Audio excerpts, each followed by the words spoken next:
2026 നിയമസഭാ തെരഞ്ഞെടുപ്പ് ആസന്നമായിരിക്കെ നിയമസഭാ തെരഞ്ഞെടുപ്പിന് വെറും ഒരു വർഷം കൂടി ബാക്കിയായിരിക്കെ എല്ലാ കണ്ണുകളും നോക്കുന്നത് ജോസ് കെ മാണിയിലേക്കാണ്.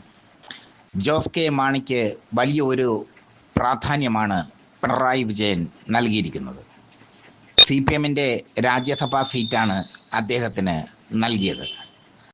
പാലയിൽ നിന്ന് കഴിഞ്ഞ നിയമസഭാ തെരഞ്ഞെടുപ്പിൽ ജോസ് കെ മാണി പരാജയപ്പെട്ടത് വലിയൊരു തിരിച്ചടിയായി മാണി ഗ്രൂപ്പിന് മാറിയെങ്കിലും അവരുടെ ശക്തി അവർ തെളിയിച്ചു.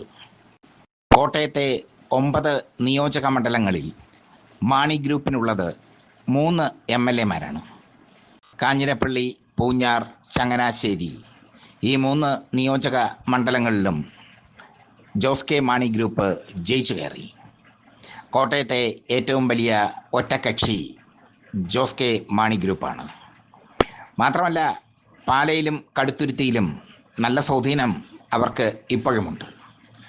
ജോസ് കെ മാണി അവിടെ ശ്രദ്ധ പുലർത്തുകയാണ് ഇപ്പോൾ.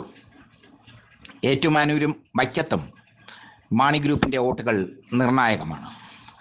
പ്രത്യേകിച്ച് ഏറ്റുമാനൂരിൽ CPM-ന് വേണ്ടി BN വാസവൻ മത്സരിച്ച് ജയിച്ചു കയറുമ്പോൾ അതിൽ ജോസ് കെ മാണിക്ക് വലിയ പങ്കുണ്ട്. 2020 തദ്ദേശ സ്വയംഭരണ കണക്കുകൾ പരിശോധിക്കുകയാണെങ്കിൽ കോട്ടയത്ത് ജോസ് കെ മാണി ഗ്രൂപ്പ് വലിയ ശക്തി തന്നെയാണ്. അതുകൊണ്ടാണ് ക്രൈസ്തവരുടെയും CPM-ൻ്റെയും ഇടയ്ക്കുള്ള പാലമായി പിണറായി വിജയൻ ജോസ് കെ മാണിയെ ഉപയോഗിക്കുന്നത്. CPI-ക്ക് പോലും കൊടുക്കാത്ത പ്രാധാന്യമാണ് പിണറായി വിജയൻ ജോസ് കെ മാണിക്ക് കൊടുത്തിരിക്കുന്നത്. 2026 നിയമസഭാ തെരഞ്ഞെടുപ്പിൽ ജോസ് കെ മാണി ഗ്രൂപ്പിൻ്റെ ശക്തി വലിയ നിർണായകമായി മാറും. ജോസ് കെ മാണി പോയപ്പോൾ UDF-ന് ഒന്നും സംഭവിക്കില്ല എന്ന് UDF-ലെ നേതാക്കൾ, കോൺഗ്രസ് നേതാക്കൾ വീരവാദം മുഴക്കിയെങ്കിലും നല്ലതുപോലെ തിരിച്ചടി കിട്ടി. ഏറ്റുമാനൂരൊക്കെ ശക്തമായൊരു തിരിച്ചടിയാണ് കോൺഗ്രസ്സിന് ലഭിച്ചത്. കേരള കോൺഗ്രസ് പല പാർട്ടികളായി വിഘടിച്ച് നിൽക്കുമ്പോൾ ഏറ്റവും ശക്തിയുള്ള പാർട്ടി എന്ന് പറയുന്നത് ജോസ് കെ മാണിയുടെ മാണി ഗ്രൂപ്പ് തന്നെയാണ്. അവർക്ക് അടിസ്ഥാനപരമായി വോട്ട് ബാങ്കുണ്ട്.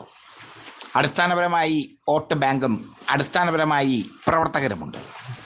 പാലയിൽ ജോസ് കെ മാണി പരാജയപ്പെട്ടത് അപ്രതീക്ഷിതമാണെങ്കിലും ഇക്കുറി പാല തിരിച്ചു പിടിക്കാൻ മാണി ഗ്രൂപ്പ് ഒരുങ്ങുന്നു.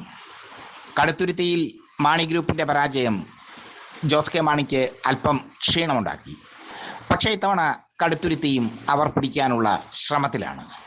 ചുരുക്കത്തിൽ കോട്ടയം എന്ന ജില്ല ആശ്രയിച്ചിരിക്കുന്നത് ജോസ് കെ മാണിയിലേക്കാണ്. കോട്ടയം എന്ന ജില്ലയിൽ LDF ഏറെ ആശ്രയിക്കുന്നത് ജോസ് കെ മാണിയെയാണ്.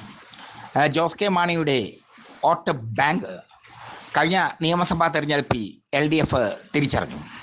ഇത്തവണ 2026 ആ വോട്ട് ബാങ്ക് വീണ്ടും തങ്ങളിലേക്ക് വരും എന്ന ശുഭ പ്രതീക്ഷയിലാണ് LDF. അതുകൊണ്ടാണ് ജോസ് കെ മാണിക്ക് വലിയൊരു പ്രാധാന്യം പിണറായി വിജയൻ കൊടുക്കുന്നത്. ഏറ്റുമാനൂരിൽ BN വാസവൻ ജയിച്ചതിന് പിന്നിൽ ജോസ് കെ മാണി ഗ്രൂപ്പിൻ്റെ ശക്തി ഉണ്ടായിരുന്നു. വൈക്കത്തും അവർ നല്ല പ്രകടനമാണ് കാഴ്ചവെച്ചത്. വൈക്കത്ത് CPI-യുടെ ആശയാണ് വിജയിച്ചു കയറിയത്. കോട്ടയത്ത് ഉടനീളം ജോസ് കെ മാണി ഗ്രൂപ്പ് സജീവമാണ്. ജോസ് കെ മാണി ഗ്രൂപ്പ് പാലയിലും കടുത്തുരുത്തിയിലും കാഞ്ഞിരപ്പള്ളിയിലും പൂഞ്ഞാറിലും ചങ്ങനാശ്ശേരിയിലുമൊക്കെ വലിയൊരു ശക്തിയാണ്. മധ്യ തിരുവിതാംകൂറിൽ അവരെ ഒഴിവാക്കിക്കൊണ്ട് ഒരു ഇലക്ഷൻ നേരിട്ടു എന്നതാണ് കഴിഞ്ഞ നിയമസഭാ തെരഞ്ഞെടുപ്പിൽ UDF-നുണ്ടായ വലിയൊരു തിരിച്ചടിക്ക് ഒരു കാരണം. ജോസ് കെ മാണി ക്രൈസ്തവരുടെ ഇടയിൽ വലിയ സ്വാധീനമുള്ള നേതാവാണ്. KM മാണിയെപ്പോലെ തന്നെ ജോസ് കെ മാണിക്കും ക്രൈസ്തവർക്കിടയിൽ വലിയ സ്വാധീനമുണ്ട്. ആ സ്വാധീനമാണ് കഴിഞ്ഞ നിയമസഭാ തെരഞ്ഞെടുപ്പിൽ തെളിഞ്ഞ് കണ്ടത്. ആ സ്വാധീനമാണ് കഴിഞ്ഞ നിയമസഭാ തെരഞ്ഞെടുപ്പിൽ വ്യക്തമായത്. ജോസ് കെ മാണി LDF-ലേക്ക് വരുമ്പോൾ ഏറ്റവും കൂടുതൽ മുറുമുറുത്തത് CPI ആയിരുന്നു. അവർക്ക് LDF-ലെ 2ാം സ്ഥാനം ഘടകകക്ഷി എന്ന നിലയിൽ രണ്ടാം സ്ഥാനം നഷ്ടമാകുമെന്ന ഭയവും ഒക്കെ ഉണ്ടായിരുന്നു. പക്ഷേ പിണറായി വിജയൻ നല്ലൊരു മാനേജ്മെന്റ് വിദഗ്ധനെ പോലെ ജോസ് കെ മാണിയെയും CPIയെയും ഒരുമിച്ച് നിർത്തി തെരഞ്ഞെടുപ്പിനെ നേരിട്ടു. ആ നേരിടൽ പിണറായിക്ക് വലിയൊരു വിജയം കഴിഞ്ഞ നിയമസഭാ തെരഞ്ഞെടുപ്പിൽ നൽകുകയും ചെയ്തു. ക്രൈസ്തവർക്കിടയിൽ CPMനോടുള്ള ഐത്തം മാറാൻ ജോസ് കെ മാണിയുടെ സാന്നിധ്യം കൊണ്ട് പിണറായി വിജയന് കഴിഞ്ഞു. പിണറായി വിജയൻ വളരെ വിദഗ്ധമായി തന്നെയാണ് ജോസ് കെ മാണിയെ അടുത്ത തെരഞ്ഞെടുപ്പിലും ഉപയോഗിക്കാൻ പോകുന്നത്. കോട്ടയത്ത് പരമാവധി സീറ്റുകൾ നേടുക എന്നുള്ളത് പിണറായി വിജയൻ്റെ ലക്ഷ്യമാണ്. അതിന് ജോസ് കെ മാണിയുടെ സഹായം വേണം. അതുകൊണ്ടാണ് അദ്ദേഹത്തിന് രാജ്യസഭാ സീറ്റൊക്കെ നൽകി അദ്ദേഹത്തെ കൂടെ നിർത്തിയത് പിണറായി. കൂടെ നിർത്താൻ കിണഞ്ഞ് പരിശ്രമിക്കുന്നത് പിണറായി. CPIക്ക് പോലും കൊടുക്കാത്ത പ്രാധാന്യം ജോസ് കെ മാണിക്ക് കൊടുത്തതും അതുകൊണ്ടാണ്. എന്തായാലും ജോസ് കെ മാണി വിഭാഗം 2026 കേരള നിയമസഭാ തെരഞ്ഞെടുപ്പിൽ നിർണായകമായ ഒരു ഘടകമായി മാറുകയാണ്. കോട്ടയത്ത് ഏറ്റവും വലിയ ഒറ്റക്കക്ഷിയായി നിൽക്കുകയാണ് അവർ. കാഞ്ഞിരപ്പള്ളിയിലും പൂഞ്ഞാറിലും ചങ്ങനാശ്ശേരിയിലും അവർ വിജയിച്ചു.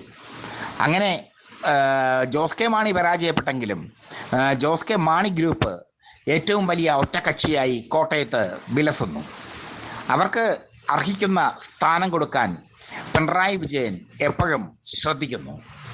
വലിയ ഒരു വീഴ്ചയാണ് ജോസ് കെ മാണി വിട്ടുപോയതിലൂടെ UDFന് സംഭവിച്ചത്. ജോസ് കെ മാണിക്ക് പിന്നിലാണ് കേരള കോൺഗ്രസ്സുകാർ ഭൂരിഭാഗവും.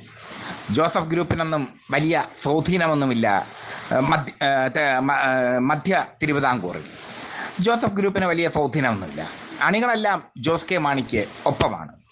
ജോസ് കെ മാണിയും ഭാര്യ നിഷയും ഒക്കെ അണികൾക്കിടയിൽ ഇറങ്ങി പ്രവർത്തിക്കുന്ന നേതാക്കളാണ്. KM മാണി ഉണ്ടാക്കിയ മാണി ഗ്രൂപ്പിനെ കണ്ണിലെ കൃഷ്ണമണി പോലെ സംരക്ഷിക്കുന്നു ജോസ് കെ മാണി എന്നതും ശ്രദ്ധേയമാണ്. 2026 നിയമസഭാ തെരഞ്ഞെടുപ്പ് നടക്കുമ്പോൾ ജോസ് കെ മാണിയെ ചൂണ്ടാൻ UDF ശ്രമിക്കുന്നുണ്ട്. ജോസ് കെ മാണിയെ തിരികെ തങ്ങളുടെ ലാവണത്തിലേക്ക് എത്തിക്കാൻ UDF കിണഞ്ഞ് പരിശ്രമിക്കുന്നു. പക്ഷെ അത് നടക്കുമെന്ന് തോന്നുന്നില്ല. അത്രയ്ക്ക് മുറിവാണ് കോൺഗ്രസ് നേതാക്കൾ ജോസ് കെ മാണിക്ക് നൽകിയത്.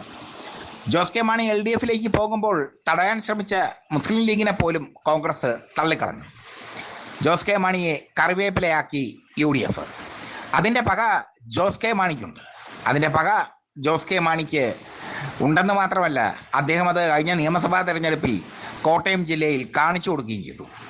ഇത്തവണ കാഞ്ഞിരപ്പള്ളി, പൂഞ്ഞാർ, ചങ്ങനാശ്ശേരി കൂടാതെ പാലയും കടുത്തുരുത്തിയും സ്വന്തമാക്കാനുള്ള തീവ്ര ശ്രമത്തിലാണ് ജോസ് കെ മാണി വിഭാഗം. പാലയിൽ ജോസ് കെ മാണി തന്നെ മത്സരിക്കുമോ എന്നതിനെക്കുറിച്ചാണ് ചർച്ചകൾ നടക്കുന്നത്. കടുത്തുരുത്തി MLA മോൻസ് ജോസഫാണ് ഇപ്പോൾ.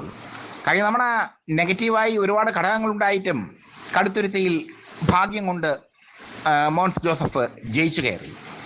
പക്ഷേ ഇക്കുറി അതൊക്കെ വലിയ പാടാണ്. ജോസ് കെ മാണി അടിത്തട്ടിലിറങ്ങി പ്രവർത്തിച്ചു കഴിഞ്ഞു.